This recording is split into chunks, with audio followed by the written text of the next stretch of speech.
വളരെ രസകരമായ പല കാര്യങ്ങളും നമ്മുടെ നാട്ടിലിങ്ങനെ സംഭവിച്ചുകൊണ്ടേയിരിക്കുകയാണ്.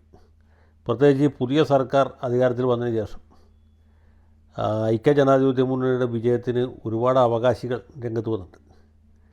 ഞങ്ങളുടെ കഴിവുകൊണ്ടാണ്, ഞങ്ങളുടെ മാത്രം കഴിവുകൊണ്ടാണ്, ഞങ്ങളുടെ ജനപിന്തുണ കൊണ്ട് മാത്രമാണ് UDFന് 102 സീറ്റ് കിട്ടിയത്, അല്ലായിരുന്നെങ്കിൽ ഇങ്ങനെയൊന്നും അല്ല സംഭവിക്കുക എന്ന അവകാശവാദവുമായിട്ട് ഒരുപാട് സമുദായ സംഘടനകളും ചില രാഷ്ട്രീയ പാർട്ടികളുമൊക്കെ രംഗത്തുണ്ട്.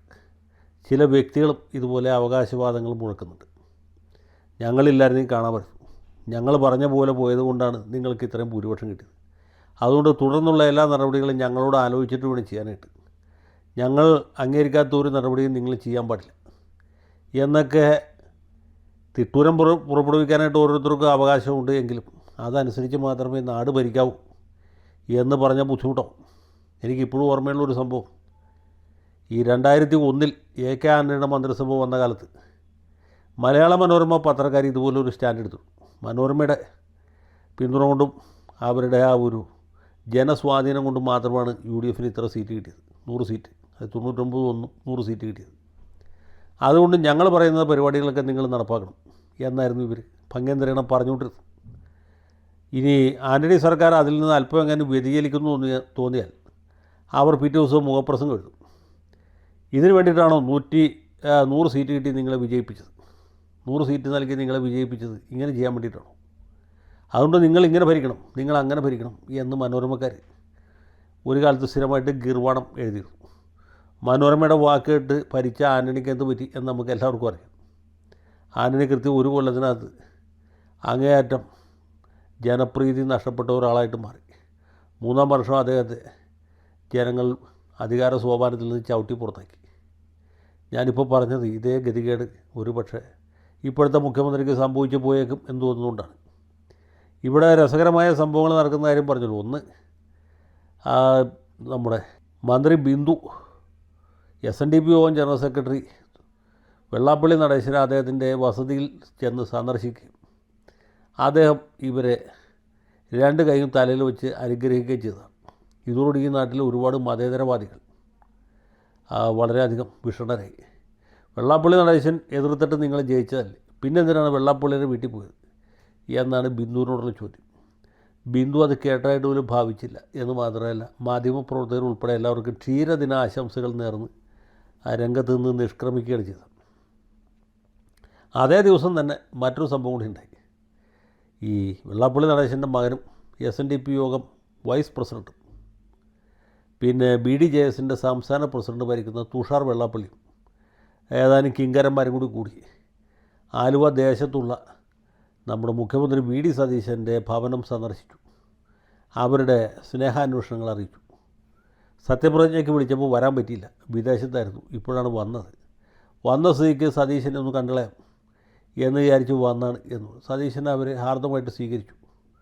വാതിൽ കൊട്ടിയടയ്ക്കുമോ, ഇറങ്ങിപ്പോകാൻ പറയുകയോ ഒന്നും ചെയ്തില്ല. ഒരു രാഷ്ട്രീയ പാർട്ടിയുടെ നേതാവല്ലേ എന്ന് വിചാരിച്ച് വീട്ടിൽ വിളിച്ചിരുത്തി കുശല പ്രശ്നം നടത്തി. ഒരു പക്ഷേ ചായയും കൊടുത്തിട്ടുണ്ടാവും, പറഞ്ഞു വിട്ടു. ആ വീതും നമ്മുടെ നാട്ടിൽ ഈ മതേതരന്മാർക്ക് സ്ഥിരം സഹിച്ചില്ല. ഇതെന്ത് മര്യാദ കേടാണ്, ഈ തുഷാർ വെള്ളാപ്പള്ളിയെ പോലുള്ള ഒരാൾ വന്ന് വീട്ടിൻ്റെ അകത്ത് കയറ്റാമോ, അയാൾ വേലിക്കകത്ത് കയറ്റാമോ, മതിൽക്കെട്ടിനകത്ത് കയറ്റാമോ എന്നൊക്കെ ചോദിക്കുന്നവരുണ്ട്. പോട്ടെ, ഒരാൾ വീട്ടിൽ വന്നാൽ ആട്ടി പുറത്താക്കുന്നത് ശരിയല്ലോ എന്ന് കരുതി അകത്ത് കയറ്റി ഇരുത്തിയതായിരിക്കും എന്ന് വിചാരിച്ചു. അപ്പോഴാണ് മറ്റൊരു വാർത്ത വരുന്നത്. കേട്ടിയിലെയോ കിഞ്ചന വർത്തമാനം എന്ന് പറഞ്ഞതാണ്.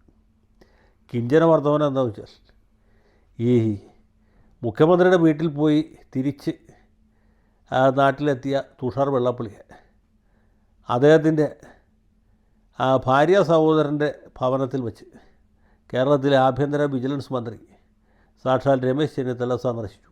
തുഷാർ വെള്ളാപ്പള്ളി രമേശിനെ പോയി കാണുകയല്ല, രമേശ് തുഷാർ വെള്ളാപ്പള്ളിയെ പോയി കണ്ടു.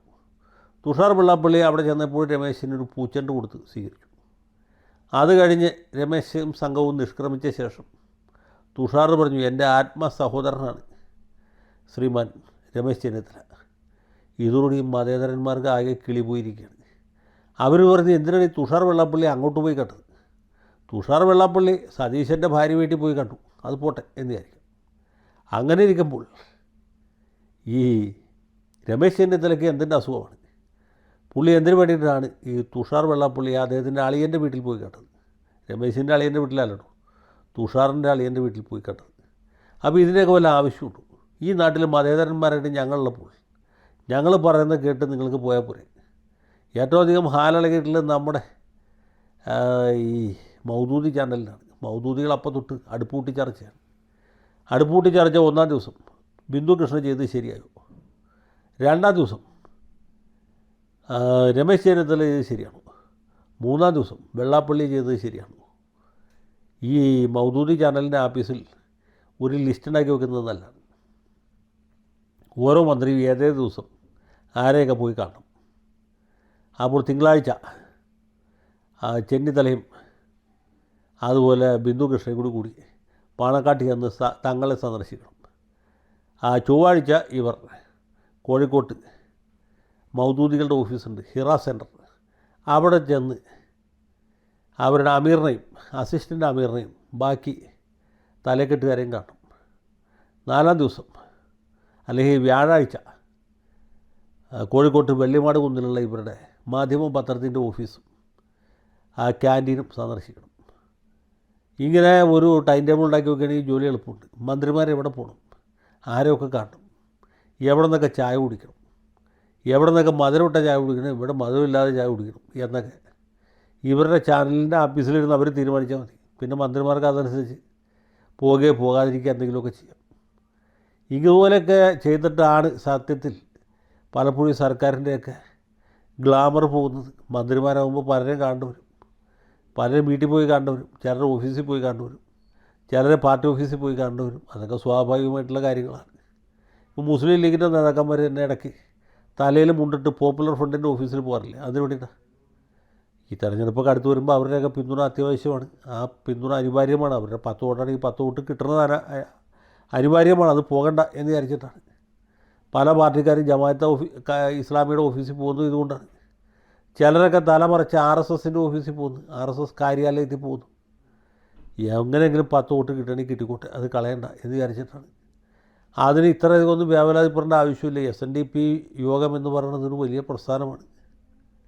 കേരളത്തിലെ ഏറ്റവും വലിയ സമുദായ സംഘടനയാണ്. അതിൻ്റെ പരമോന്നത നേതാവാണ് വെള്ളാപ്പള്ളി നടേശൻ. അദ്ദേഹത്തെ കാണിച്ചുകൂടങ്ങനെ പോയി കണ്ടാലും ഒരു തെറ്റുമില്ല. അദ്ദേഹത്തിൻ്റെ അനുഗ്രഹം നേടിയാലും യാതൊരു തെറ്റുമില്ല. മാത്രമല്ല ഇങ്ങനെയൊക്കെയുള്ള ആളുകളുടെ അനുഗ്രഹം ഉണ്ടെങ്കിൽ നമ്മുടെ ജീവിതത്തിൽ തന്നെ പല ശ്രേയസ്സുകളുണ്ടാവും. ഞാൻ തന്നെ ഒരു അനുഭവസ്ഥനാണ്. ഞാൻ നേരത്തെ ഒരിക്കൽ പറഞ്ഞിട്ടുള്ളതാണ്. നിങ്ങൾ എത്ര പേര് കേട്ടണമെന്നറിയില്ല. അതുകൊണ്ട് പറഞ്ഞിട്ട് ഈ കഥാകഥനം അവസാനിപ്പിക്കാം എന്ന് വിചാരിക്കണം. ഇപ്പോഴൊന്നുമല്ല കേട്ടോ. 1996 ആണ്ടിലാണ് ഈ സംഭവം നടക്കുന്നത്. അന്ന് ഞാൻ കേരള ഹൈക്കോടതിയിലെ ഒരു ഗവൺമെൻറ് പ്ലീഡറാണ്, ഒരു യുവ ഗവൺമെൻറ് പ്ലീഡർ എന്ന് പറയാം. എനിക്ക് അന്ന് 33 വയസ്സേ ഉള്ളൂ. ആ സമയത്ത് സാക്ഷാൽ MK ദാമോദരനാണ് അഡ്വക്കേറ്റ് ജനറൽ, കല്ലട സുകുമാരനാണ് പ്രോസിക്യൂഷൻ ഡയറക്ടർ ജനറൽ എന്നാണ്. അവർ അടുത്തടുത്ത മുറികളിലാണ്. പക്ഷേ ഇവർ തമ്മിൽ മാനസികമായിട്ട് വലിയ അകൽച്ചയിലാണ്. കല്ലട സുകുമാരന് ദാമോദരനെ കണ്ടുകൂടാ, ദാമോദരന് സുകുമാരനെയും കണ്ടുകൂടാ. അങ്ങനെ രസകരമായിട്ട് കാര്യങ്ങൾ മുമ്പോട്ട് പോയിക്കൊണ്ടിരിക്കുന്ന ഒരു സായാഹ്നത്തിൽ ഞാനും മറ്റ് ചില ഗവൺമെൻറ് പ്ലീഡർമാരും അഡ്വക്കേറ്റ് ജനറലിൻ്റെ മുറിയിലിരിക്കുകയാണ്. ഞാനൊഴിച്ച് ബാക്കി മിക്കവരും തന്നെ CPMകാരാണ്. ആ സന്ദർഭത്തിൽ ഈ അഡ്വക്കേറ്റ് ജനറലിൻ്റെ പ്യൂൺ കരീം എന്ന് പറഞ്ഞ ഒരാളാണ്. കരീം വന്നിട്ട് ഏജിയോട് പറയാം, സാറിനെ കണ്ടിട്ട് സ്വാമി ശാശ്വതോശാനന്ദ വന്നിട്ട് ഈ ശാശ്വതീകാനന്ദ എന്ന് പറയുന്നത് അത്ര എളുപ്പമല്ല. പാവം കരീം ഈ വാക്ക് തരുമ്പോൾ ഒരിക്കലും കേട്ടിട്ടുമില്ല. അപ്പോൾ കരീം പറഞ്ഞിങ്ങനെ, സ്വാമി അപ്പോൾ എനിക്ക് മനസ്സിലായി ആരെ വന്നേക്കണം. ഈ സ്വാമി ശാശ്വതീകാനന്ദ സത്യത്തിൽ കല്ലട സുകുമാരനെ കാണാൻ വന്നു. കല്ലടയെ കണ്ട് ദീർഘനേരം സംസാരിച്ചു. തിരിച്ചു പോകുമ്പോഴാണ് ദാമോദരൻ്റെ ബോർഡ് കണ്ടത്. എന്നാൽ പുള്ളിയെ കൂടെ കണ്ടുകളയാം എന്ന് വിചാരിച്ചാണ് വന്നത്. അപ്പോൾ എനിക്കിതും കംപ്ലീറ്റ് മനസ്സിലായി. അവിടെ നിന്ന് എല്ലാവർക്കും മനസ്സിലായി. ദാമോദരൻ്റെ മുഖത്തൊരു കാളിമ വ്യാപിച്ചു. അദ്ദേഹത്തിന് ശാശ്വതീകാനന്ദ സ്വാമിയെ ഇഷ്ടമല്ല.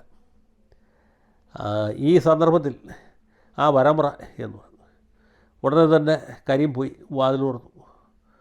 ശാശ്വതീകാനന്ദ സ്വാമികൾ പ്രവേശിച്ചു. ഈ ശാശ്വതീകാനന്ദ സ്വാമികൾ എന്ന് കേൾക്കുമ്പോൾ നിങ്ങളുടെ മനസ്സിൽ ഏതാണ്ട് പ്രകാശാനന്ദ സ്വാമികളെ പോലത്തെ ഒരാളെയാണ് കാണുന്നതെങ്കിൽ അങ്ങനെയല്ല. ഇദ്ദേഹം 6 അടിക്ക് മേൽ പൊക്കവും അതിനൊത്ത ശരീരമുള്ള ഒരു മനുഷ്യനാണ്. ഒരു ഗുസ്തിക്കാരനെ ഓർമ്മിപ്പിക്കുന്ന ശരീരപ്രകൃതിയാണ്. ശാശ്വതീകാനന്ദ സ്വാമികൾ ഒരു റോസ് നിറമുള്ള കാഷായമാണ് ധരിച്ചിട്ടുള്ളത്. അദ്ദേഹം അങ്ങനെ മുറിയിലേക്ക് കടന്നു വന്നപ്പോൾ മാന്യതയുടെ പേരിൽ, ന്യായത്തിൻ്റെ പേരിൽ നമ്മുടെ ദാമോദരൻ എഴുന്നേക്കേണ്ടതായിരുന്നു. പുള്ളി എഴുന്നേറ്റില്ല, ഈ കസേരയിൽ അമർന്നിരുന്നു. ദാമോദരൻ എഴുന്നേക്കാത്തതുകൊണ്ട് മാർക്സിസ്റ്റുകാരായ വേറെ ഒരു സർക്കാർ വക്കീലന്മാർക്കും എഴുന്നേക്കാൻ പറ്റിയില്ല. എഴുന്നേറ്റാൽ അത് വലിയൊരു പ്രോട്ടോക്കോൾ ലംഘനമായിട്ട് മാറും. ഈ മാർക്സിസ്റ്റുകാരുടെ പ്രോട്ടോക്കോൾ എനിക്ക് ബാധകമല്ലോ. എനിക്ക് ഭയങ്കര രസമായിട്ട് തോന്നി. ഞാനത് എൻജോയ് ചെയ്തു എന്ന് പറയുന്നത് സത്യം.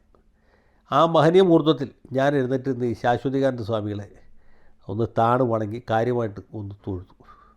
അത് ബഹുമാനം കൊണ്ടൊന്നും തൊഴുതല്ല, ഒരു തമാശയുടെ ഭാഗമായിട്ട് ചെയ്തതാണ്. പക്ഷേ തുഴൽ ആത്മാർത്ഥമായിരുന്നു.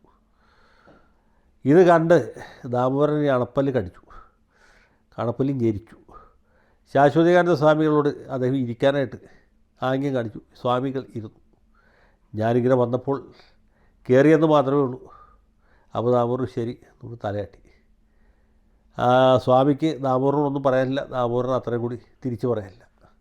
1 മിനിറ്റിൽ ആ സന്ദർശനം അവസാനിച്ചു. സ്വാമികൾ എഴുന്നേറ്റപ്പോൾ ഞാൻ ഒന്നുകൂടി എഴുന്നേറ്റു. എന്നിട്ട് ഒന്നുകൂടി തൊഴുതു. ശാശ്വതീകാനന്ദ സ്വാമികൾ അദ്ദേഹത്തിൻ്റെ വലത് കൈപ്പത്തി ഉയർത്തി എന്നെ അനുഗ്രഹിച്ചു. അപ്പോൾ ഞാൻ വളരെയധികം കൃതാർത്ഥനായി. എനിക്ക് വലിയ ഒരു സന്തോഷമുണ്ട്. എൻ്റെ ജീവിതത്തിൽ അതിനു മുമ്പ് ആരും എന്നെ ആ രീതിയിൽ അനുഗ്രഹിച്ചിട്ടില്ല, പിന്നീടും അനുഗ്രഹിച്ചിട്ടില്ല. ജീവിതത്തിൽ ആകെ ഒരാൾ അനുഗ്രഹിച്ചത് ഈ ശാശ്വതീകാനന്ദ സ്വാമിയാണ്. അതിൻ്റെ ഒരു ഗുരുത്വ ദൈവാധീനവും എനിക്കുണ്ടെന്ന് ഞാൻ ഇപ്പോഴും വിശ്വസിക്കുന്നു. ഏതായാലും ശാശ്വതീകാനന്ദ സ്വാമികൾ ആ മുറിയിൽ നിന്നും നിഷ്ക്രമിച്ചു. ആ സമയത്ത് ദാമോദരൻ്റെ മുഖം വലിഞ്ഞു മുറുകി. പുള്ളി പൊട്ടിത്തെറിച്ചു. ഇനി എന്തിനടാ ഓൻ ആ കള്ള സ്വാമീനെ തൊഴുത് എന്ന് ചോദിച്ചു. എനിക്ക് സത്യത്തിൽ ചിരി വന്നു, പക്ഷേ ഞാൻ ചിരിച്ചില്ല. ഞാൻ വളരെ ഗൗരവത്തോടെ പറഞ്ഞു, വളരെ ബഹുമാനം കൊണ്ട് തൊഴുതാണ് സാർ എന്ന് പറഞ്ഞു. അപ്പോൾ പുള്ളി ആത്മാർത്ഥമായിട്ട് വിചാരിച്ചു ഞാൻ ഏതോ ഈഴവനാണല്ലോ പുള്ളിയെ തൊഴു. ആ പുള്ളി പിന്നെ പല്ലി ജനിച്ചു എന്നല്ലാണ്ട് കൂടുതലൊന്നും പറഞ്ഞില്ല. ഒരു ഈഴവനായ എൻ്റെ ജാതി വികാരം വ്രണപ്പെടുത്തണ്ട എന്ന് പുള്ളി ഒരുപക്ഷെ വിചാരിച്ചു കാണും. പക്ഷേ ഞാൻ യഥാർത്ഥത്തിൽ നായരാണെന്ന് പറയുമ്പോൾ പുള്ളിക്ക് സഹിക്കാൻ പറ്റില്ല. പിന്നീടുള്ള ഞങ്ങളുടെ തൊഴിൽ ജീവിതം എന്ന് പറഞ്ഞാൽ വളരെ വളരെ സംഘർഷപൂർണ്ണമായിരുന്നു. അതൊന്നും ഇവിടെ പറയാൻ ആഗ്രഹിക്കുന്നില്ല. ഞാൻ പറഞ്ഞത് ഇങ്ങനെയുള്ള രസകരമായ സംഭവങ്ങളൊക്കെ നമ്മുടെ ഓരോരുത്തരുടെയും ജീവിതത്തിലുണ്ടാവും. ഇഷ്ടമുണ്ടോ ഇല്ലയോ നോക്കിയിട്ടല്ല. ഇങ്ങനെയുള്ള ആളുകൾ വരുമ്പോൾ അതിൻ്റേതായ രീതിയിൽ പെരുമാറുക എന്നുള്ളൊരു നാട്ടു നടപ്പാണ്. ഏതായാലും മതേതരന്മാർക്ക് പിടിപ്പത് പണിയായി. ഇനി അങ്ങോട്ട് രമേശ് ചെന്നിത്തല സംഘപരിവാറിൻ്റെ കയ്യാളാണ്, ബിന്ദു കൃഷ്ണ സംഘിണിയാണ് എന്നൊക്കെ പറഞ്ഞുള്ള പ്രചരണം ഈ സാമൂഹ്യ മാധ്യമത്തിൽ, ദൃശ്യമാധ്യമത്തിലൊക്കെ വരും. അതൊന്നും മൈൻഡ് ചെയ്യേണ്ട എന്നാണ് എൻ്റെ അഭിപ്രായം.